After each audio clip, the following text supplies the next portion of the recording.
Con nosotros estamos en la hora médica de las clínicas Mesón de Santé conversando sobre anemias. ¿Cómo podemos orientarlos? ¿Qué es lo que ustedes pueden preguntar y conversar con sus médicos tratantes para hacer el diagnóstico correcto de este problema que es bastante frecuente? Y como las cosas sencillas muchas veces, como se miran un poco al paso, porque no, salvo que sea una hemorragia por pérdida aguda, severa, una anemia que es evidente y se debe a otras causas, a veces no le hacemos mucho caso. Entonces, esta es la ocasión para enterarse y resolver los problemas oportunamente. Doctores Escacavaro, si habíamos preguntado y hemos dejado para este segmento la pregunta de ¿qué es lo que mira el médico cuando recibe el informe o qué es lo que nos envían en el informe que permite que el médico comience a hacer un plan de trabajo y determine la causa real o qué es lo que le falta a esta persona para resolver el problema de anemia? Bueno, existen dos clasificaciones realmente, una que es la nuestra, como hematólogos, y otra que es la que debe adoptar el clínico. Nosotros, cuando hacemos un estudio de médula ósea, lo primero que estamos viendo es el tamaño de los glóbulos rojos.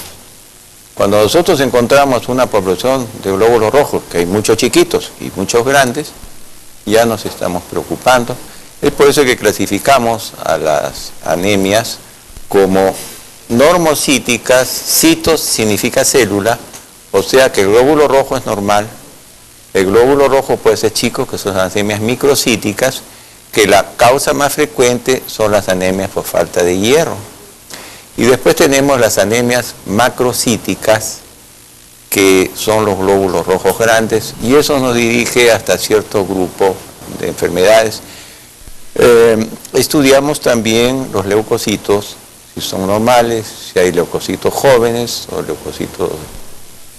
Estudiamos las plaquetas, pero habitualmente nosotros con un buen examen de un hemograma, porque el hemograma hay muchas cosas que nos ayudan a investigar, y apoyados con otros análisis y en última instancia con un estudio de médula ósea, podemos hacer un estudio bastante preciso, que es lo que le ofrecemos nosotros al clínico. Ahora, la contraparte es esta, ¿no? Estamos hablando de un paciente que lo vio el clínico, se lo envió el hematólogo, y el hematólogo le devolvió la pelota con el diagnóstico. Entonces, pero el clínico, en base a lo que ha dicho el doctor Aronés, de un buen examen clínico, clasifica las anemias en dos tipos. Las anemias por menor producción y las anemias por mayor destrucción. Porque nosotros también, cuando pedimos un análisis al hematólogo, tenemos que darle nuestra idea respecto al médico, porque nosotros recibimos la lámina, la sangre, pero no sabemos cuál es historia. Entonces el médico, basado en estos datos, digamos, mayor destrucción no solamente se llama que se destruyeron los glóbulos, ¿no?, sino que también se perdieron, como en una hemorragia. Y tenemos anemias por menor producción, en la cual no hay materia prima, o habiendo materia prima, el organismo no puede fabricar porque sus máquinas están malas. Esa es como una fábrica de leche o de un envasado. Entonces, y hay otras cosas sumamente importantes, que bueno, ya lo hablaremos cuando hablemos posiblemente de la terapia. Entonces, fundamentalmente el clínico se basa en esos datos y ya lleva una idea que la confirma con los datos que da el hematólogo. Entonces nosotros, básicamente nos interesa el tamaño de los glóbulos. Al clínico le interesa si destruye más o fabrica poco. Se unen ambos conceptos y se obtiene generalmente un buen diagnóstico, un diagnóstico apropiado. Me informan que tenemos una consulta, ¿es una consulta telefónica? Sí, una llamada telefónica. Escuchémosla por favor, doctores, a ver cómo podemos orientar. Doctor, buenas tardes. Doctor, mi hijo de 5 años tiene anemia. El pediatra me dijo que es porque no le doy de comer bien y está delgado. Me ha dicho que le dé carnes, lentejas y uvas y que eso lo va a ayudar. Pero quiero saber si él necesita de vitaminas o algo que pueda ayudar a subir su hemoglobina. Muchas gracias. Bien, gracias por la pregunta. Nos llevaron a la edad pediátrica, 5 años. Le han dicho que tiene anemia, dice, y aparentemente porque no come bien. ¿Qué comentario general podemos hacer a esta parte? Y luego le hacemos una recomendación. Bueno, en niños de esta edad preescolar, el grueso de casos de anemia es básicamente por falta de fierro y ácido fólico, porque el organismo crece día a día, el músculo crece, los huesos crecen, la piel crece y le echa mano a la médula ósea para sacar fierro y para poder constituir todo lo que utiliza citocromos y mioglobina. Entonces, debemos considerar como la primera causa el déficit de fierro y entonces debe dársele suplementos. Pero uno no debe olvidarse de que también pueden existir otras patologías asociadas y dentro de ellas fundamentalmente las anemias de causa hereditaria. Hay talasemia, hay ciclemia, hay una serie de enfermedades relacionadas con el metabolismo del glóbulo rojo, con la membrana del glóbulo rojo que puede estar causando anemia y uno estar especulando en otras causas. Yo creo que aparte del suplemento normal que debe tener el niño preescolar, debe de todas maneras por lo menos realizarse un estudio de sangre periférica, unas constantes corpusculares y si de repente un dosaje fierro sérico y un dosaje de ferritina si es que el médico pediatra así lo considera. Si eso no aclara, ya creo que estamos en opción de entrar a investigar más profundamente. Bien, es muy importante lo que usted está mencionando, doctor. ¿Un hemograma normalmente es visto por un profesional o actualmente con la automatización puede que el informe sea estandarizado? ¿El frotis se hace permanentemente? ¿Lo hace un profesional? Mire, el hemograma que usted recibe en el consultorio es automatizado, que tiene una serie de cifras. El frotis generalmente lo hacemos nosotros, cuando el paciente ya nos lo derivan para investigar, que es una cosa tan sencilla, sacar una gota de sangre del dedo y observar al microscopio, y el juicio ahí del profesional que observa personalmente ese frotis de sangre es mandatorio. Muchas veces mucho más eficaz que todos los números que pueden venir en el resultado del hemograma. Que a veces los médicos ya vivimos en un mundo de cifras y nos interesa el punto 03 es muy importante al punto 05.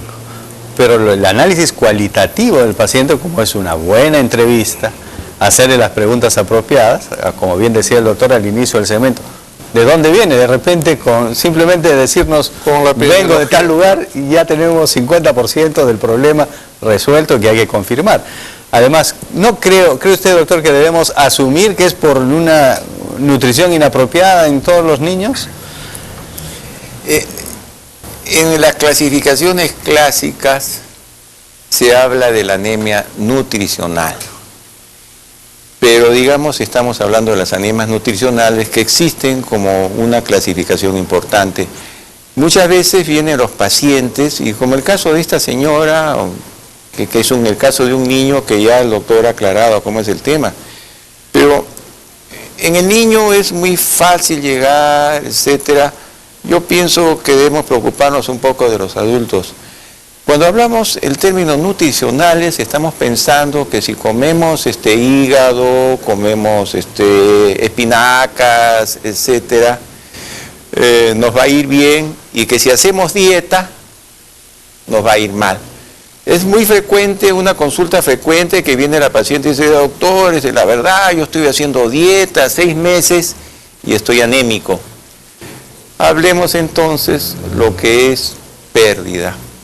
Para que una persona sana, hablemos de un hombre que no tiene ninguna pérdida, para que si le quitamos absolutamente todo el hierro a sus alimentos, o sea, no le damos 1 miligramo de hierro, requiere años para hacer una anemia.